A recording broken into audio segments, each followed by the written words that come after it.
Hola, en este vídeo vamos a hablar de conservación de semillas en bancos de germoplasma. El objetivo es que seáis capaces de aplicar las directrices que da la FAO a través de la Comisión para los Recursos Fitogenéticos para la Alimentación y la Agricultura sobre qué condiciones deben cumplir los bancos de germoplasma para asegurar una conservación a largo plazo. Empezaremos hablando de los tipos de semilla que hay y a continuación daremos algunas directrices para cada uno de los procedimientos que se dan en los bancos de semillas. Empecemos hablando de qué tipos de colecciones tenemos. A la hora de llevar a cabo la conservación de los recursos fitogenéticos podemos llevar una conservación in situ, es decir, en el lugar de origen de la diversidad, ya sea de una especie silvestre o de una especie cultivada, o una conservación ex situ. La conservación ex situ más eficiente, siempre que sea posible, es la conservación de semillas, puesto que es la estructura desarrollada para abordar una mayor longevidad. Pero no todas las semillas pueden conservarse a largo plazo. Depende de su grado de tolerancia a la deshidratación. Las semillas ortodoxas toleran la deshidratación, las intermedias toleran cierto grado de deshidratación, pero suelen tener problemas a bajas temperaturas, y las recalcitrantes no toleran la deshidratación. Por tanto, en un banco de semillas normalmente nos vamos a encontrar sobre todo con semillas de tipo ortodoxo. Vamos a analizar cada uno de los procesos que se van a dar desde la recepción. Una vez recibimos una semilla, lo primero que tenemos que hacer es limpiarla y mantenerla ventilada. Es importante que no le dé el sol directamente, que mantengamos unas condiciones de temperatura menores de 30 grados centígrados y a ser posible en condiciones de humedad relativa ambiente inferiores al 85%.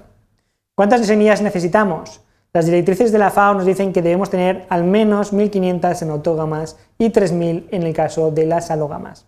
Lógicamente, si tenemos que distribuir semillas, necesitamos más, puesto que este sería el mínimo que debemos conservar. Empezaremos. Una vez limpias, pasaremos al proceso de desecado o deshidratación. Esto es importante porque entre los factores que afectan a la longevidad, uno de los más importantes es el ambiente. Y en este caso, podemos alargar la longevidad actuando sobre el contenido de humedad y la temperatura. ¿Pero cómo lo haremos? La longevidad de la semilla aumenta según disminuye el contenido de humedad.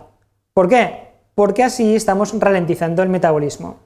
Es importante que conservemos las semillas en contenidos en humedad de alrededor del 3 al 6%. Y en el caso de la temperatura, ¿cómo ralentizaríamos el metabolismo y por tanto aumentamos la longevidad? Disminuyendo la temperatura. ¿Hasta cuándo? Pues hasta un límite de alrededor de menos 18 grados centígrados, siempre y cuando el contenido en humedad de la semilla sea lo suficientemente bajo como para no formar cristales. Por tanto, un primer paso para alargar la longevidad es deshidratar la semilla, y esto lo hacemos o bien con desecantes o con cámaras de desecación. En el caso de las cámaras de desecación, son cámaras en las que mantenemos la temperatura a alrededor de 10-25 grados centígrados y una humedad ambiente, una humedad relativa en torno al 10-15%. En estos casos, se va a desecar la semilla hasta entrar en equilibrio en esa humedad relativa. Ese equilibrio depende en gran medida del contenido de aceites que tenga la semilla. Y podemos encontrar qué contenido en humedad va a tener la semilla en función de la humedad relativa del ambiente en bases de datos como la que nos ofrece el banco de Kew. Bueno, una alternativa es utilizar desecantes como el silicagel. En este caso lo que vamos a hacer es mantener la semilla en un recipiente cerrado con silicagel. El silicagel va a absorber la humedad del ambiente, por tanto desecará el ambiente y parte de la humedad de la semilla pasará al ambiente, de forma que progresivamente se va hidratando ese silicagel. Bueno, llegado un momento, el silicagel no va a absorber más humedad y lo veremos porque ha cambiado de color. Normalmente hoy en día cambian de colores naranja a colores verdes. En ese caso, el silicagel lo podemos recuperar. Lo metemos en una estufa a 60 grados y pierde la humedad que tenía y ya lo hemos regenerado y lo podemos volver a usar. Repetiremos el proceso hasta que ese silicagel no siga absorbiendo humedad de la semilla y por tanto habremos llegado a un equilibrio. ¿Qué tipo de contenedores usamos? Pues por ejemplo como el que tenéis en la foto, cristal con tapa metálica. También cristal sellado a la llama si no tenemos que acceder a la semilla, hojalata, Plástico no solemos usar porque se ve afectado por las bajas temperaturas y es muy frecuente en las colecciones a largo plazo utilizar sobres de aluminio laminado, de alrededor de 11 a 20 micras de espesor. En los casos en los que podamos ver el interior es importante estar seguros de que no están entrando humedad en el envase y por eso añadimos un poco de sílica gel para monitorizarlo. A continuación determinaremos la viabilidad inicial y esto lo hacemos siguiendo distintos procedimientos que están normalizados. Una vez nos aseguramos cuál es la viabilidad en el momento de iniciar la conservación, podemos introducir las semillas en cámaras a baja temperatura. En una colección base se dice que la temperatura debe ser al menos de 0 grados centígrados, pero preferentemente menos 18 grados centígrados, y con contenidos en humedad de la semilla de entre el 3 y el 7%. En una colección activa, en la que hay mucha distribución y por tanto mucho acceso a la semilla, no conviene trabajar a tan baja temperatura porque podemos tener problemas con los equipos de frío, y por tanto se suele trabajar a temperaturas sobre cero, de entre 3 y 6 grados centígrados. A lo largo de este proceso de conservación tenemos que monitorizar la viabilidad, de forma que podamos establecer en qué punto tenemos que regenerar o rejuvenecer la semilla. Esto lo tenemos que hacer antes de que la viabilidad descienda drásticamente. En una colección base, la regeneración se tiene que hacer en el momento en que la viabilidad descienda por debajo del 85% de la viabilidad inicial. Mientras que en una colección activa simplemente nos tenemos que asegurar que la viabilidad sea superior al 65%. En el caso de las semillas muy longevas, esa monitorización de en qué punto estamos la hacemos cada 10 años, mientras que en el caso de las semillas menos longevas lo haremos cada 5 años. Si disponemos de ecuaciones de viabilidad que modelizan este tipo de curvas, podemos ir más precisos al momento adecuado para asegurar la regeneración.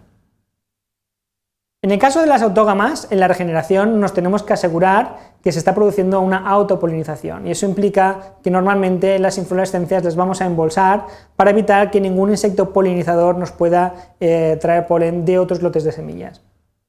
En el caso de las alógamas no podemos embolsar las inflorescencias, puesto que necesitamos el polen de plantas distintas, así que lo que hacemos es enjaular distintas plantas e introducir insectos polinizadores en el interior. En cualquier caso tenemos que evitar la deriva genética. La deriva genética es una oscilación estocástica, es decir, al azar de la frecuencia alélica. Normalmente la frecuencia alélica, por ejemplo, si la frecuencia de un alelo es del 50%, es decir, de 0,5, esa frecuencia debería mantenerse estable a lo largo de las generaciones. Sin embargo, se produce una oscilación al azar como consecuencia del tamaño muestral. Por ejemplo, si tenemos 100 plantas, observaremos oscilaciones como las que tenéis en la figura. Si disminuimos el número de plantas en la regeneración, la oscilación va a ser mucho mayor, como veis ahora. Si disminuimos todavía más el número de plantas, hasta 10, puede llegar el punto hasta que incluso desaparece uno de los alelos y se fija el otro. ¿Pero qué pasa si la frecuencia es todavía inferior? Y estamos hablando, por ejemplo, de alelos raros. Imaginaros que la frecuencia sea de 0,1. Bueno, pues en este caso lo que va a ocurrir es que la fijación y pérdida de un alelo va a ser mucho más probable.